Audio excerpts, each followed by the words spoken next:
Zara drifted through the metal walls of the giant ship like a ghost made of light. No one could see her because she was not made of flesh and bone like the humans around her.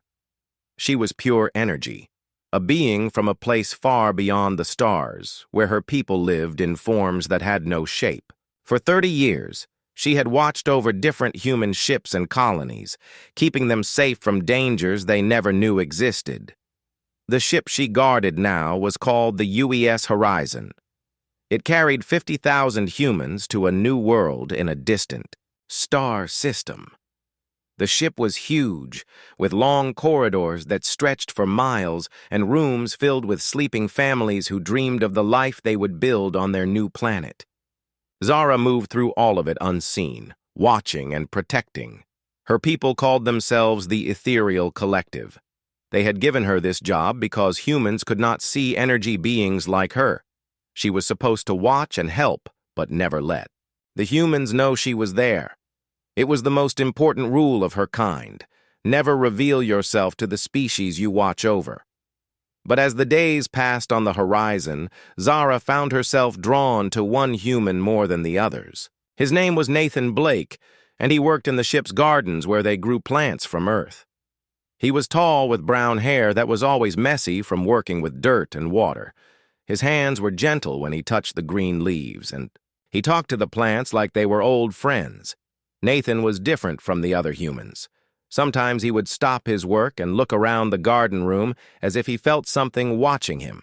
His eyes would search the empty air, and Zara would hold perfectly still even though she knew he could not see her. But still, something in the way he looked made her think that maybe, just maybe, he sensed she was there. Every day, Nathan came to the gardens before the artificial sun turned on. He would check each plant, give them water, and trim their leaves with care. Zara learned to arrive before him, floating near the ceiling where she could watch his morning routine. She told herself it was just part of her job to watch over the humans. But deep inside, she knew it was more than that. The gardens were beautiful. Nathan had created rows of tomatoes, corn, and beans that would feed the colonists when they reached their new world. There were also flowers from Earth, roses, sunflowers, and daisies that added color to the metal ship. But the most special plants were the great oak trees that Nathan tended in the center of the garden. These trees would be the first to be planted on the new world, creating forests where human children could play. One morning, while Nathan worked beneath the oak trees, alarms began to ring throughout the ship. The lights flashed red, and a voice spoke from speakers in the walls. "Solar storm approaching. All crew to emergency stations. Radiation levels rising." Zara felt the dangerous energy washing over the ship like invisible fire. She had seen solar storms before, and she knew this one was strong enough to damage the ship's computers and navigation systems. If the storm hit the ship directly, the horizon might never reach its destination. Nathan ran from the gardens toward his emergency station, but Zara stayed behind. She could feel the storm's energy building, looking for weak points in the ship's protective shields. The main power center was vulnerable, and if the storm struck there, thousands of humans could die. Without thinking about the rules, Zara moved to the ship's energy core. She spread herself thin, becoming a living shield between the solar fire and the ship's vital systems. The storm's energy hit her like a hammer, and pain shot through her entire being. But she held firm, redirecting the dangerous power away from the ship and out into empty space. For 10 minutes she fought the storm, her energy form crackling and sparking as she took hit after hit. The ship's shields held because she was reinforcing them with her own life force. Finally, the storm passed, leaving the horizon damaged but alive. Zara collapsed into herself, exhausted and weak. She had never used so much power before, and her energy form flickered like a dying flame. In the ship's control room, she could hear the human officers talking in confused voices. "The shields should have failed," one officer said. "The storm was too strong." "Maybe we got lucky," another replied. Sometimes the equipment works better than we expect. Or maybe something was helping us, said Captain Lisa Park, the ship's commander. Her voice was thoughtful, as if she suspected there was more to their survival than luck. Zara smiled, though she had no face to smile with. The humans were safe, and that was all that mattered. She had broken no rules because no one had seen her. She was still invisible, still unknown, but as she drifted back toward the gardens to rest, she felt something she had never experienced before. She felt proud of what she had done, and she felt connected to these humans in a way that scared her. For the first time in her long life, being invisible felt lonely. In the gardens, Nathan was checking his plants for damage from the storm. The artificial sun was dim, and many of the computers that controlled the garden's environment were flickering. But the plants were alive, and Nathan's face showed relief as he touched each green leaf. "Thank you," he whispered to the empty air around him. "Whatever kept us safe, thank you." Zara froze in surprise. Nathan was looking directly at the spot where she floated, as if he could see her shimmer in the dim light. But that was impossible. Humans could not see energy beings. Still, as Nathan continued his work, Zara found herself wondering if maybe the rules of the universe were not as fixed as her people believed. Maybe some humans could sense things that others could not. Maybe Nathan Blake was one of those special humans. And maybe, just maybe, being invisible forever was not the only way to help the people she had grown to care about. 3 weeks passed after the solar storm, and Zara found herself spending more and more time in the gardens with Nathan. She told herself it was still part of her job, but she knew the truth was different. She was drawn to him in ways she did not understand. Nathan's behavior had changed since the storm. He moved through the gardens with a new awareness, as if he was listening for sounds only he could hear. Sometimes he would place small cups of water in corners where no plants grew. Other times he would pick flowers and leave them in empty spaces, creating little gifts for someone who was not there. At least, someone the other humans could not see. "I know you are there," Nathan would whisper, while he worked alone in the evening shifts. "I felt you during the storm. You saved us, didn't you?" Zara wanted to answer, but she could not. Her people had been clear about the rules. Energy beings must never communicate directly with the species they watched. To do so would change both species in ways that could not be predicted or controlled. But Nathan kept trying.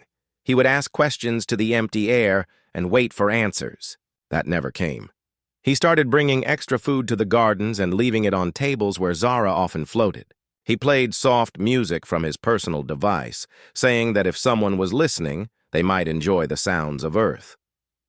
The music was beautiful. Zara had never heard such things before. Her people communicated through energy patterns and light, but human music spoke to something deeper inside her. She found herself moving in rhythm with the sounds, her energy form dancing in ways that would have seemed impossible to other members of the collective. One evening, Nathan was working late to repair a damaged water system that fed the oak trees. The pump was old and kept breaking down, making grinding noises that hurt Zara's sensitive energy receptors. She watched Nathan struggle with the heavy machinery, his face growing red with effort. Suddenly, the water pump exploded. A metal pipe burst, and scalding hot steam filled the air. But worse than the steam was the cloud of toxic gas that poured from a cracked chemical processor nearby. The gas was invisible to human eyes, but Zara could see it spreading like poison through the garden room. Nathan did not know about the gas. He was focused on stopping the water leak, breathing deeply as he worked. In moments, the poison would reach his lungs and kill him. Zara did not think. She did not consider the rules or the consequences. She simply acted. Her energy form solidified, faster than ever before, becoming dense enough to affect physical matter. She wrapped herself around the cracked processor and sealed the leak with her own substance, feeling the toxic chemicals burn through her energy matrix like acid. At the same time, she created air currents to blow the deadly gas away from Nathan and toward the room's ventilation system. The effort was enormous, Solidifying was painful for energy beings, like trying to compress an ocean into a bottle. But Zara held her physical form until the gas was gone and the leak was sealed. Only then did she allow herself to return to her natural state. But in the moment when she had solidified, Nathan had seen her. He stood frozen by the broken water pump, his eyes wide with amazement. Where the gas leak had been, he had seen a shimmer. In the air, like heat waves rising from summer pavement, the shimmer had moved with purpose, sealing the crack and saving his life. "You are real," Nathan breathed, his voice filled with wonder. "You are actually real." Zara wanted to run, to flee to the far corners of the ship where Nathan could never find her. She had broken the most sacred law of her people. She had revealed herself to a human, and there would be consequences that she could not imagine. But she could not bring herself to leave. Nathan was looking at the spot where she floated with such hope, such longing for connection, that her energy form trembled with emotions she had never felt before. "Please," Nathan said softly. "Please do not go away. I have been alone for so long, and I think you have been alone too." Nathan was right. Zara had been alone for decades, watching over humans, but never truly connecting with them. She had told herself that loneliness was the price of being a guardian, but now she wondered if that was really true. She made a decision that would change everything. Very carefully, Zara allowed a tiny part of herself to solidify. Just enough to move a single flower that lay on Nathan's work table. She pushed the flower toward him, and Nathan's face lit up with joy. "You can hear me," he said. "You understand what I am saying?" Zara pushed the flower again, this time in a pattern that Nathan seemed to recognize as agreement. It was not much, but it was communication. It was the first real conversation between their species in the history of both their worlds. Nathan sat down at his work table, his hands shaking with excitement. "My name is Nathan Blake. I am a scientist who studies plants and life. What should I call you?" Zara thought for a moment, then began moving different flowers to spell out letters. It took a long time, but eventually she had arranged the flowers to spell Zara. "Zara," Nathan said, testing the sound of her name. "It is beautiful." Nathan began asking simple questions that Zara could answer by moving flowers. Yes and no questions at first, then more complex ones as they developed a system of communication. Zara learned that Nathan had volunteered for the colony mission because he had no family left on Earth. His parents had died when he was young, and he had spent his life studying plants because they were the only living things that seemed to understand his gentle nature. Through flower movements and patient repetition, Zara told Nathan about her role as a guardian. She could not explain everything about her people or their technology, but she helped him understand that she was there to protect the humans on the ship. "Have you been watching over us for a long time?" Nathan asked. Zara moved a flower to indicate yes. "Have you been lonely?" This time, Zara hesitated. Among her people, loneliness was considered a weakness. Energy beings were supposed to be complete unto themselves, needing no connection with others. But as she looked at Nathan's kind face, she found herself moving the flower again. Yes, she had been lonely.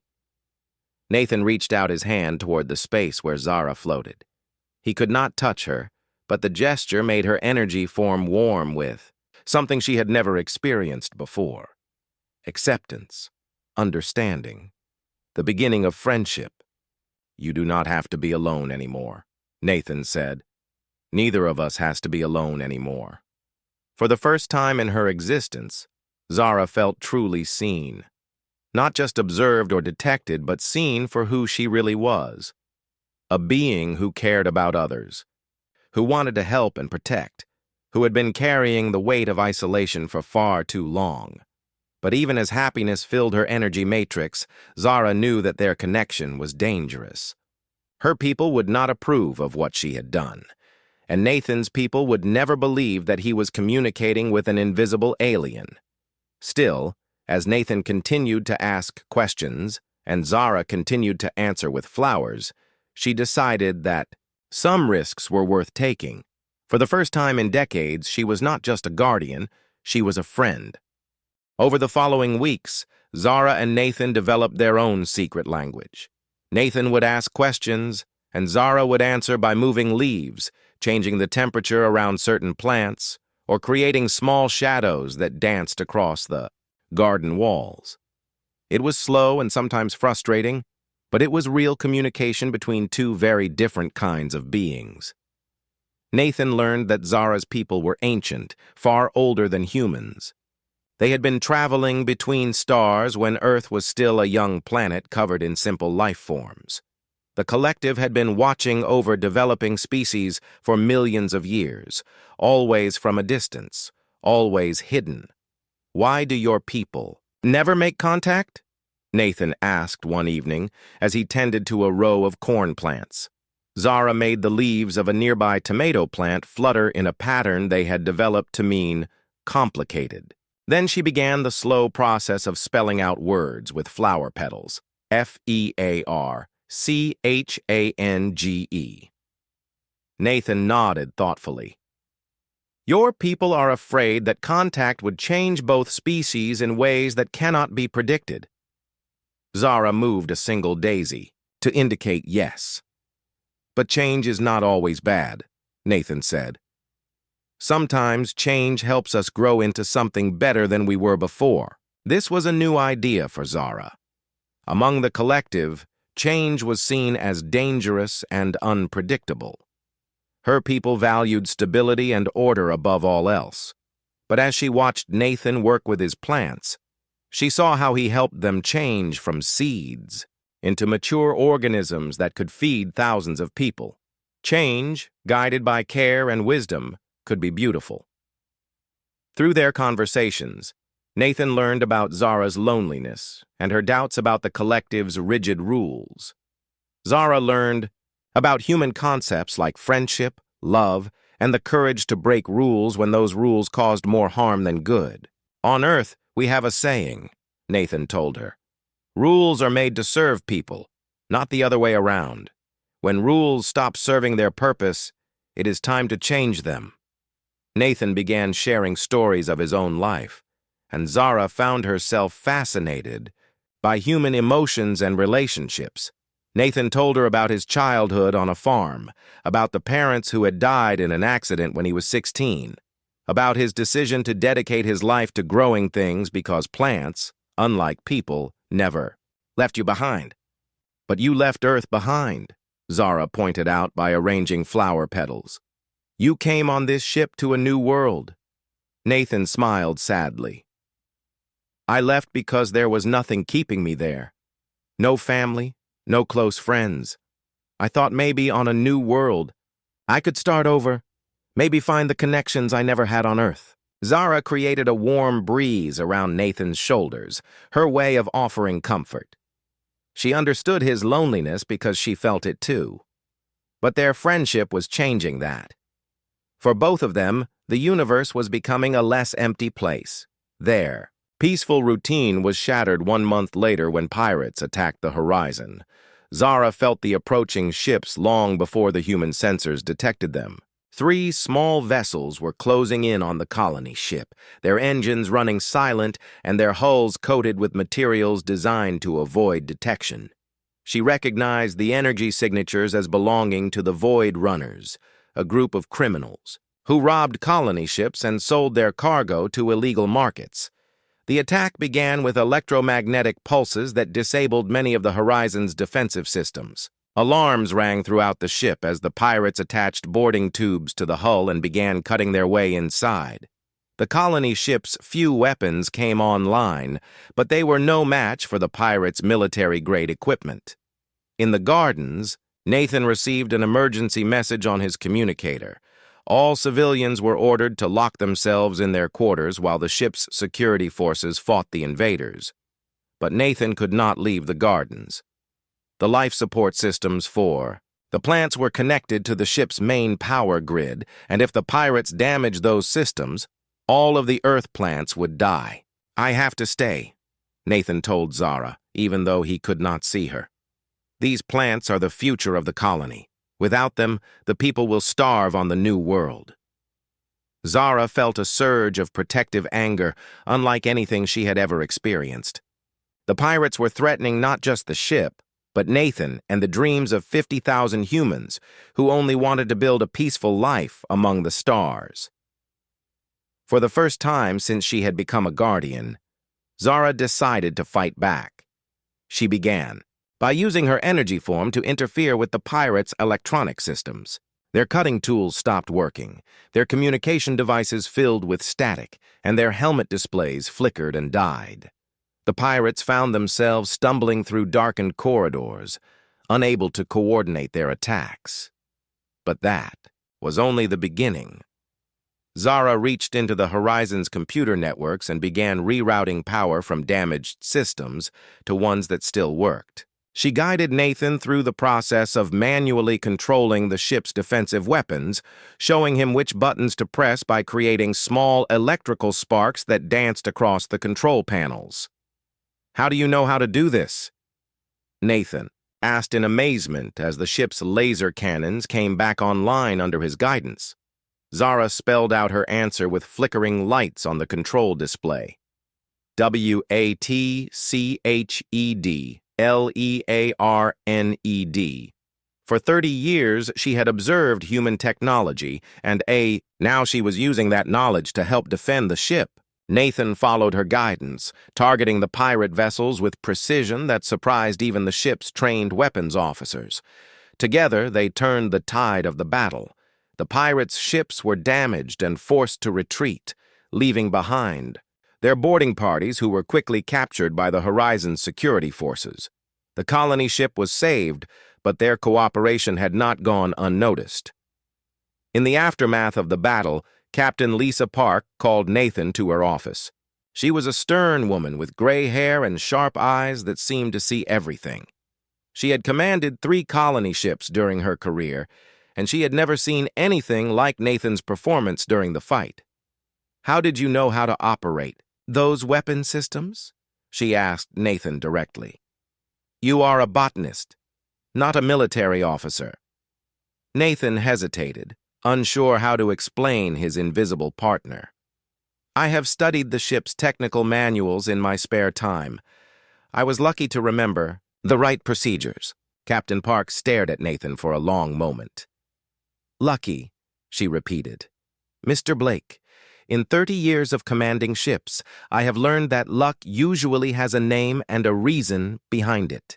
If there is something you are not telling me, now would be a good time to share it." Nathan looked around the captain's office, hoping to sense Zara's presence. He felt a warm breeze against his face, her way of letting him know she was there. "Captain," Nathan said carefully, "what would you say if I told you that we are not alone on this ship, that someone has been watching over us and protecting us from dangers we never knew existed?" Captain Park leaned back in her chair. "I would say that I have suspected as much for some time. Too many systems have worked better than they should. Too many accidents have been avoided by what seems like pure chance. If we have a guardian angel looking out for us, I would like to know more about them." Nathan felt relief wash over him. Perhaps he and Zara would not have to keep their friendship secret much longer. But unknown to either of them, someone else had been watching the battle and taking notes. Far across the galaxy, an energy being named Keth Prime received a report about unusual activity surrounding the human colony ship. The report mentioned unexplained system interactions and energy patterns that suggested a member of the collective was breaking the most fundamental laws of their society. Keth Prime was an arbiter, one of the beings responsible for enforcing the collective's rules. He had never encountered a rogue guardian before, but he knew what had to be done. The offending energy being would be found, judged, and removed from their position. The punishment for revealing oneself to an observed species was exile from the collective, a fate considered worse than death among energy beings. Keth Prime began his journey toward the human ship, carrying with him the full authority of the ethereal collective and the power to end Zara's existence as she knew it. The message came to Zara 3 days after the pirate battle, delivered through the energy channels that connected all members of the collective. It was brief and cold, carrying the weight of absolute authority. Guardian Zara 7. You have been observed engaging in prohibited contact with observed species. Arbiter Keth Prime approaches your position. Prepare for judgment. End contact immediately or face exile. Fear shot through Zara's energy matrix like ice water.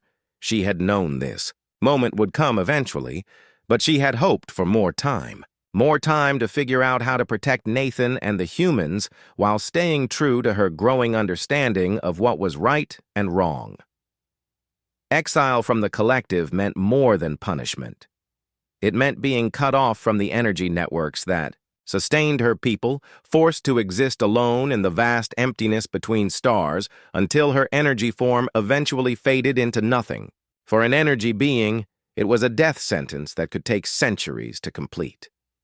But even knowing the consequences, Zara could not bring herself to abandon Nathan and the other humans. They had become more than an assignment to her. They had become family. She found Nathan in the gardens, working on repairs to the systems damaged during the pirate attack. His hands were dirty from replanting seedlings that had been shaken loose during the battle, and his face showed the strain of too little sleep and too much worry. Zara, Nathan said softly, sensing her presence as he had learned to do. You seem different today. Are you all right?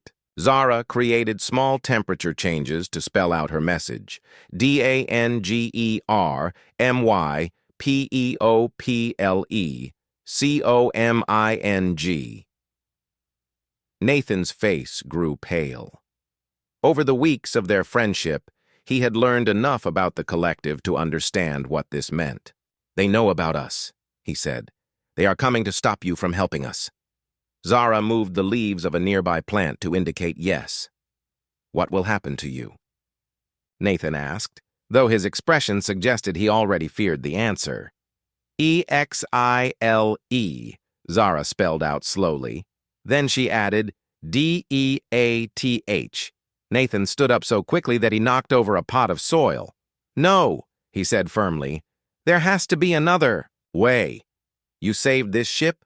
You saved all of us. What you did was right. Zara appreciated Nathan's anger on her behalf, but she knew her people's laws.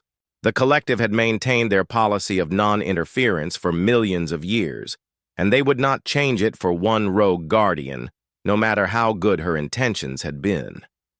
But Nathan was not willing to give up so easily. Tell me about this arbiter who is coming. What exactly does he need to see to judge you guilty? Zara considered the question. The laws of the collective were specific. A guardian could be punished for revealing their existence to an observed species, but the evidence had to be clear and undeniable. If she stopped all contact with Nathan before Keth Prime arrived, there might be doubt about what had really happened. EVIDENCE, she spelled out. NEEDSPROOF. Then we stop communicating until he leaves, Nathan suggested. I will. Pretend I never knew you were here. But even as Nathan made the offer, both he and Zara knew it would not work. Their friendship had changed them both in ways that could not be hidden. Nathan's new awareness of energy beings would be obvious to someone like Keth Prime, and Zara's emotional growth would be equally apparent to other members of the collective. Their conversation was interrupted by alarms ringing throughout the ship. But these were not attack warnings or system failures. These were the deep, resonant tones that meant the horizon was in immediate danger of destruction. In the ship's control room, Captain Park stared at her instruments with growing horror. The horizon had encountered a gravitational anomaly that had not appeared on any of their charts. It was like a whirlpool in space itself, pulling the massive colony ship toward a center point where the laws of physics seemed to break down.